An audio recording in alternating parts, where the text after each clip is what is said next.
오늘 말씀은 이사야서 42장 10절에서 17절입니다. 이사야서 42장 10절로부터 17절 우리 한 목소리로 함께 읽도록 하겠습니다. 항해하는 자들아, 항해하는 자들과 바다 가운데의 만물과 섬들과 거기에 사는 사람들아, 여호와께 새 노래로 노래하며 땅 끝에서부터 찬송하라. 광야와 거기에 있는 성읍들과 게달 사람이 사는 마을들은 소리를 높이라. 셀라의 주민들은 노래하며 산꼭대기에서 즐거이 부르라. 여호와께 영광을 돌리며 섬들 중에서 그의 찬송을 전할지어다. 여호와께서 용사같이 나가시며 전사같이 분발하여 외쳐 크게 부르시며 그 대적을 크게 치시리로다. 내가 오랫동안 조용하며 잠잠하고 참았으나 내가 해산하는 여인같이 부르짖으리니 숨이 차서 심히 헐떡일 것이라. 내가 산들과 언덕들을 황폐하게 하며 그 모든 초목들을 마르게 하며 강들이 섬이 되게 하며 못들을 마르게 할 것이며, 내가 맹인들을 그들이 알지 못하는 길로 이끌며 그들이 알지 못하는 지름길로 인도하며 암흑이 그 앞에서 광명이 되게 하며 구분대를 곱게 할 것이라. 내가 이 일을 행하여 그들을 버리지 아니하리니 조각한 우상을 의지하며 부어 만든 우상을 향하여 너희는 우리의 신이라 하는 자는 물리침을 받아 크게 수치를 당하리라. 아멘. 이 새벽에 하나님의 말씀을 깨닫는 은혜와 이 말씀이 우리의 삶에 실제적으로 변화시키는 그 능력이 임하길 주님의 이름으로 축원합니다. 자, 어제는 이사야 말씀을 통해서 이제 메시아를 닮은 이 시대의 진정한 지도자가 누구이기를 배우고 기도했습니다. 제가 웬만하면 정치 설교 안 하는데 정치 설교가 아니었죠. 너무나 당연한 성도로서 드려야 할 기도였다고 저는 생각을 합니다. 또 하나님의 말씀에 근거하여 정말 예수 그리스도 메시아에 대한 이 메시지를 받으면서 이 시대에 성령이 임하는 성령님이 일하시는 이 시대에 그 하나님이 택하시고 하나님께서 붙잡으시고 정의를 세우고 그 상한 갈대를 꺾지 아니하며 꺼져가는 등불을 끄지 아니하는 그 정의를 세우는, 그리고 낙심하지 않고 소망을 붙드는 하나님의 언약 안에서 일을 하는 그런 지도자를 보내달라고 기도하였습니다. 오늘은 이제 진정한 메시아인 예수 그리스도, 지금도 살아계셔서 성령으로 이 땅과 우리 마음에서 일하시는 그 예수 그리스도의 그 일하심, 주님의 그 일하심을 두고 이제 하나님 백성으로서 우리에게 새 노래로 찬양하라라는 것을 명령하시는 그 하나님의 말씀을 이제 듣습니다. 새 시대는 새 노래로 먼저 그 새 시대의 문을 여는 것이에요. 우리가 인생의 고비마다 정말 교회와 나라의 위기 때마다 하나님께서 우리에게 말씀하시는 거예요. 새 노래를 부르라. 이제 암흑이 흑암이 물러가고 여명이 밝을 때, 새벽이 밝을 때 새 노래를 부르라는 것입니다. 오늘 본문은 노래하라 라는 명령으로 시작하죠. 하지만 이 노래는 단순히 음악이 아닙니다. 새 노래라고 하니까 단순히 곡조가 새로운 것이고 가사가 새로운 그런 노래가 아닙니다. 이전에는 부르지 않았던 하나님의 구원의 역사를 찬양하고 앞으로 행하실 그 하나님의 일을 기대하며 부르는 믿음의 노래예요. 오늘 본문은 이사야서 42장 10절로부터 17절까지 말씀은 이 하나님께서 이제 새로운 일을 시작하시는 장면을 그리는데, 그 앞에 하나님의 그 새로운 일 그 앞서서 백성들이 새 노래를 부르며 나아가는 장면을 보여줍니다.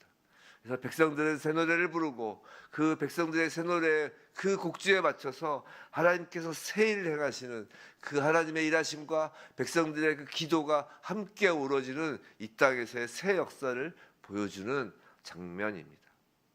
그래서 오늘 본문을 통해서 하나님의 백성들이 새 노래를 불러야 하는 이유, 그리고 그럼 하나님께서 이 땅에서 하나님께서 어떤 식으로 싸우시는지, 하나님께서 새 일을 행하시는 그 방식, 그리고 결론적으로 하나님께서 궁극적으로 이 땅의 모든 우상을 폐하시고 우상을 따르는 자들을 멸망시키시는 그 우상을 따르는 자들의 결말이라는 세 가지 단락으로 나누어서 함께 말씀을 보려고 합니다. 첫 번째로 새 노래를 부르라 인 것입니다. 왜 새 노래를 부르라고 할까요? 10절에서 12절이에요. 10절에서 12절 하기하는 자들과 바다 가운데의 만물과 섬들과 거기에 사는 사람들아 여호와께 새 노래로 노래하며 땅끝에서부터 찬송하라. 광야와 거기에 있는 성읍들과 게달 사람이 사는 마을들은 소리를 높이라. 셀라의 주민들은 노래하며 산꼭대기에서 즐거이 부르라. 왜? 여호와께 영광을 돌리기 위하여, 그의 찬송을 전하기 위하여. 왜 새 노래를 부르라? 이는 구원의 소망이 시작되었기 때문이라는 것이에요. 10절은 그렇게 이야기하죠. 여호와께 새 노래로 노래하며 땅끝에서부터 찬송하라. 하나님께서는 지금 새 노래를 부르라고 하십니다. 그 이유는 하나님의 새로운 구원행위가 시작되었기 때문이에요. 새로운 일이 시작되었기 때문입니다. 우리가 날마다 새롭게라는 말 가끔 하잖아요. 날마다 새롭게. 우리 그 날마다 새로운 것은 하나님의 일이 날마다 새롭다는 것이에요. 뭐 우리 인간이 새롭게 날마다 거듭남은 한 번이지만 날마다 성화가 되어가는 것도 있지만 그 무엇보다 하나님의 일하심이 새로운 것입니다. 새로운 구원이 시작되는 것이에요. 그 구원의 범위는 오늘 보시면 10절 구원의 그 대상, 그 넓이는 바다 가운데의 만물이라고 합니다. 또 섬들과 거기 사는 사람들이라고 해요. 이건 무슨 말이냐면 땅의 가장 깊은 곳에서도 또 외딴 곳, 작고 보잘것없는 자들까지도 모두가 이 노래를 부를 수 있다는 것이에요. 이것은 단지 이스라엘만의 구원이 아니라 온 세상에 미칠 하나님의 구원의 확장을 의미하는 것이에요. 그래서 10절에서 12절까지 계속 반복되는 표현의 그 주제는 단 하나입니다. 노래하라, 소리를 높이라, 여호와께 영광을 돌리라 라는 것이에요. 하나님은 우리에게 지금도 말씀하시는 거예요. 내가 너희 가운데에서 새로운 일을 행하고 있으니 찬양하라. 성도 여러분, 여러분은 어떤 노래를 부르고 계십니까? 우리는 어떤 노래를 부르면서 사나요? 낙심의 노래입니까? 불평의 노래입니까? 하나님은 오늘 우리에게 오늘도 말씀하시는 것입니다. 새 노래를 부르라. 이것이 너가 나의 그 증인됨이라. 새 노래를 부르는 것이. 그럼 새 노래가 무엇일까요? 그런 생각이 들었어요. 정말 만물의 섬들과 거기에 사는 사람들아 노래를 부르라고 하잖아요. 아까 말씀드린 것처럼 이스라엘 백성만을 위한 노래가 아니란 말이에요. 새 노래는 그저 내 한 몸 구원하자는 노래가 아니라는 것입니다. 그저 내 가족 잘 되자는 노래가 아니라는 것이에요. 얼마나 우리가 얄팍하게 신앙생활 합니까? 내가 개인적으로 좋은 일이 생기면 확 찬양하고, 내가 좀 안 좋은 일이 생기면 확 그냥 낙심하고, 또 좀 가족에 좀 좋은 일이 있으면 막 찬양하고. 결국 우리가 우상에서 벗어나지 못하는 건 다른 이유가 아니라 우리의 그 넓이를 넓히지 못해서 우상에서 벗어나지 못하는 것 같아요. 그렇지 않습니까? 일희일비 하잖아요. 그저 나 하나 잘 되자고 내 한 몸 구원하자는 노래냔 말이에요. 그저 내 나라 그냥 대한민국 하나 잘 되자고 부르는 노래인가요? 그건 옛사람들도 부르던 노래라는 것이에요. 눈을 더 멀리 보고 입을 더 크게 벌려 노래하기를 원합니다. 정말 이거는 그 신앙의 연수하고도 상관없어요. 교회의 사이즈의 크기, 성도 수의 크고 작음도 상관없습니다. 정말 저 시골에 그 노파가 열방을 품고 기도할 수 있는 것이에요. 열방을 향해 노래할 수 있는 것이에요. 눈을 더 멀리 보고 입을 더 크게 벌려 노래하길 원해요. 우리의 노래는 그저 내 배를 두드리는 노래가 아니고 내 가족을 두드리는 노래가 아니라 그냥 우리 교회 두드리는 노래가 아니라 땅끝과 작은 섬까지도 미치는 구원의 노래여야 한다는 것입니다. 성도 여러분, 어제 이 나라의 지도자를 위하여 기도했죠. 그런데 오늘 말씀을 준비하면서 더 넓고 더 높은 하나님의 영광을 받아보며 기도하기를 원하는 마음이 들었어요. 대한민국 하나도 힘든데. 아닙니다. 대한민국을 위한 지도자 한 명, 그걸 위해 기도하는 것이 아니라 정말 자유 대한민국이 열방을 향해 하나님을 노래하고 소리를 높이며 하나님의 영광을 전하는 일에 그 나팔수가 될 수 있는 전화위복의 그런 기회로 삼아달라고 기도하면 좋겠다라는 생각이 들었습니다. 그렇잖아요. 두 번째로 하나님이 싸우십니다. 13절에서 14절 여호와께서 용사같이 나가시며 전사같이 분발하여 외쳐 크게 부르시며 그 대적을 크게 치시로다. 자, 우리는 크게 새 노래를 노래 부르고 여호와는 크게 외쳐 부르며 대적들을 크게 치시는 거예요. 14절 내가 오랫동안 조용하며, 이건 이제 하나님께서 하신 말씀이죠. 내가 오랫동안 조용하며 잠잠하고 참았으나 내가 해산하는 여인같이 부르짖으리니 숨이 차서 심히 헐떡일 것이라. 지금 하나님이 하신 말씀이에요. 놀랍지 않아요? 사랑하는 성도 여러분, 전쟁은 하나님께 속한 것입니다. 마지막 때예요. 지금은 잠잠하던 하나님이 일어나실 때입니다. 13절 여호와께서 용사같이 나가시며 전사같이 분발하여 크게 외쳐 부르시며 그 대적을 크게 치리라라고 하세요. 하나님은 때로는 잠잠해 계시는 것처럼 보이죠. 성도 여러분, 하나님은 절대 쉬지 않으시는 분이세요. 우리 눈에는 잠잠해 계시는 것처럼 보이지만 그건 하나님의 무능이 아닙니다. 무능해서가 아니에요. 전능하신 하나님입니다. 우리 전능은 유능과 달라요. 우리 자꾸만 하나님을 전능하신 하나님이 아니라 유능하신 하나님, 능력 있는 하나님으로 자꾸 오해하는데, 하나님은 능력이 있는 분이 아니라 전능하신 분이에요. 유능하면 무능도 될 수 있지만 하나님은 유능하신 분이 아니라 전능하신 분이에요. 하나님은 오래 참으시는 분입니다. 하나님이 오래 참으실 수 있는 건 전능하시기 때문에 오래 참으시는 거예요. 하나님은 무능해서가 아니고 오래 참으시는 사랑 때문에 잠잠해 계시는 것처럼 보일 수도 있어요. 하지만 하나님께서 때가 찼다고 판단하시면, 즉 하나님이 정하신 때가 되면 그분은 용사처럼 일어나시고 전사처럼 외치십니다. 14절에 하나님께서 이렇게 말씀하시잖아요. 내가 오랫동안 조용하며 잠잠하고 참았으나 내가 해산하는 여인같이 부르짖으리니. 오랫동안 참으신 하나님이에요. 때로는 우리 삶에서 아무 일도 하지 않으시는 것처럼 보일 수도 있어요. 하지만 해산하는 여인 같다고 해요. 하나님께서 스스로를 해산하는 여인같이, 즉 새로운 생명을 탄생시키기 위해 아픔과 고통을 감수하는 하나님이신 것입니다. 성도 여러분, 우리가 우리 이 땅에, 이 대한민국에, 한반도에 정말 복음이 들어오고 나서 그 생명에 잉태되는 것의 역사를 한번 보세요. 믿음의 선진들이 걸어왔던 길을 보십시오. 정말 해산하는 여인의 그 숨이 차서 그 헛떡거리는 해산하는 여인의 모습이었잖아요. 지금도 그렇고 있잖아요. 지금 북녘 땅에 잠잠해 계신 것 같습니까? 아니에요. 정말 생명을, 새 생명, 놀라운 하나님의 그 생명을 탄생시키기 위한 아픔과 고통을 감수하고 계신 거라고요. 성도 여러분, 교회가 어렵다고 생각하십니까? 교회에 희망이 없다고 생각하십니까? 아니에요. 하나님은 언제나 그 생명을 탄생시키기 위해 아픔과 고통을 감수하는 하나님이신 거예요. 일제시대를 거치고 6.25 전쟁을 거치고 남과 북이 갈라진 상태에서 교회가 타락해 보이고 이 모든 것이 잠잠해 계신 것 같습니까? 아니라는 것이.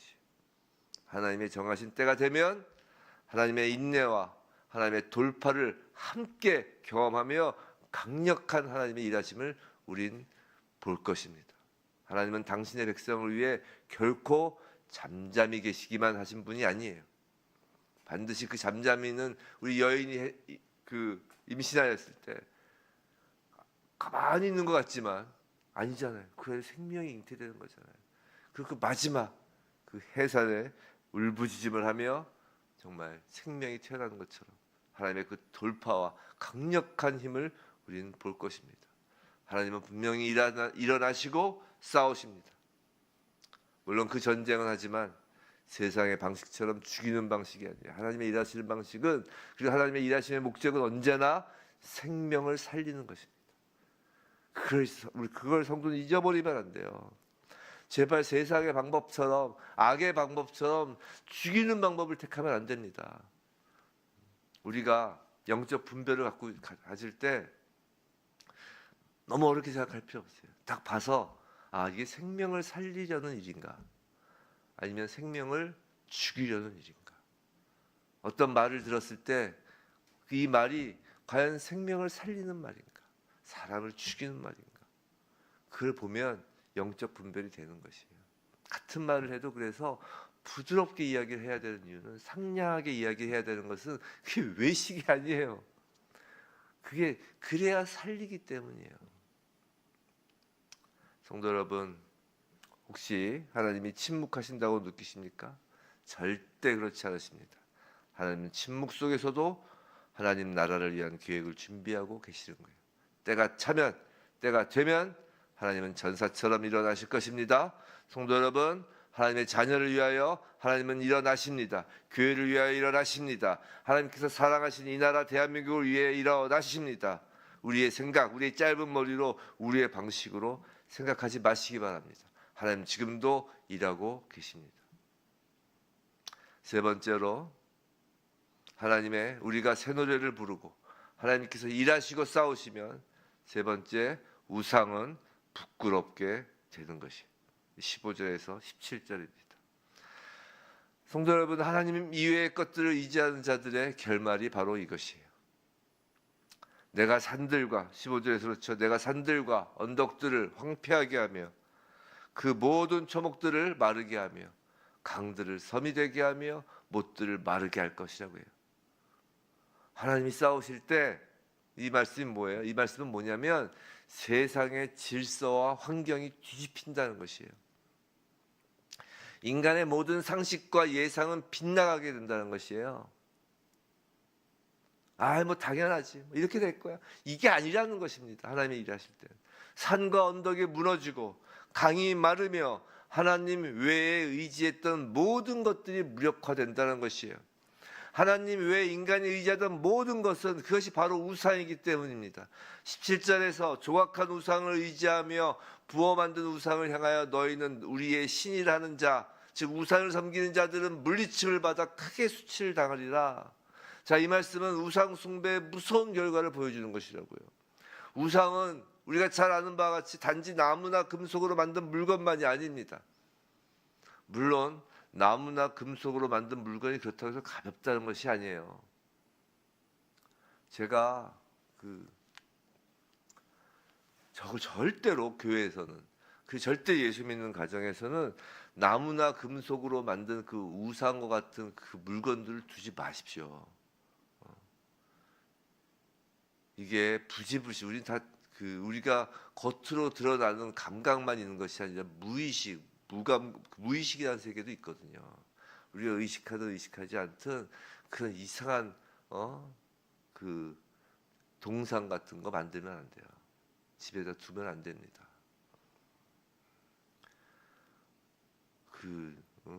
아주 보수적인 분들은 십자가도 두지 말라는 거 아니에요, 사실. 하나님의 형상을 그 어떤 곳으로도 새기지 말라는 거 아니에요.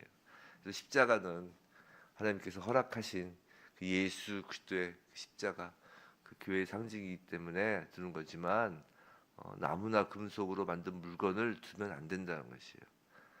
그것도 중요한 이야기예요. 근데 단지 그것만이 우상이 아니라 실질적으로 우리 삶 속의 우상이 뭐예요? 돈이 우상이죠.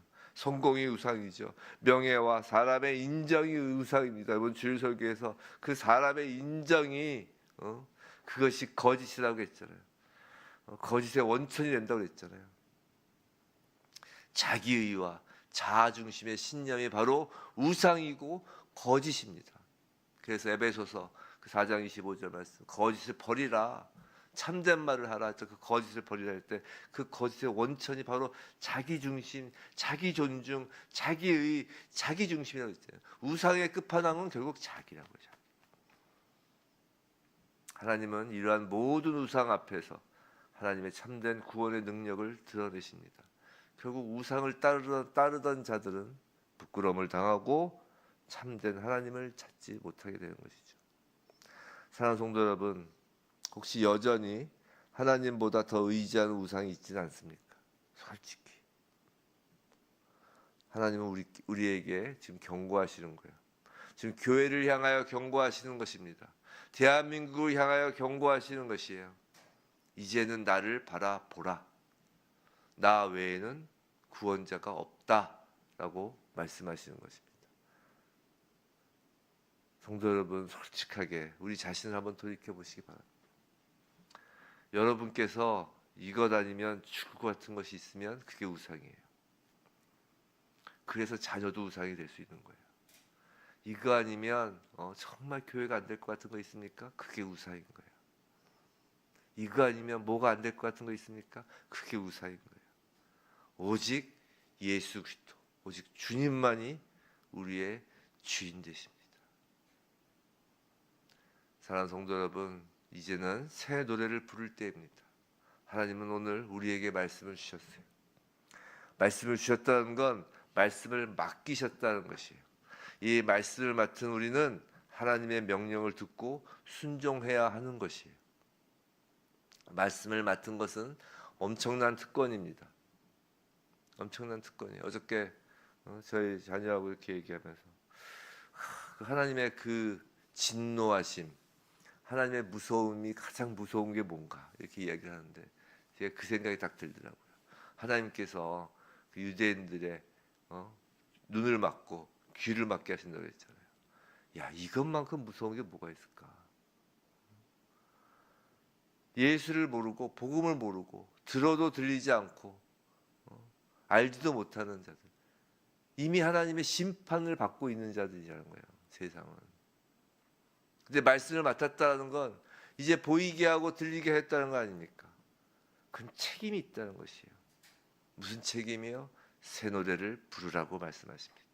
왜냐하면 그 새 노래와 함께 하나님은 새 일을 시작하시기 때문이에요.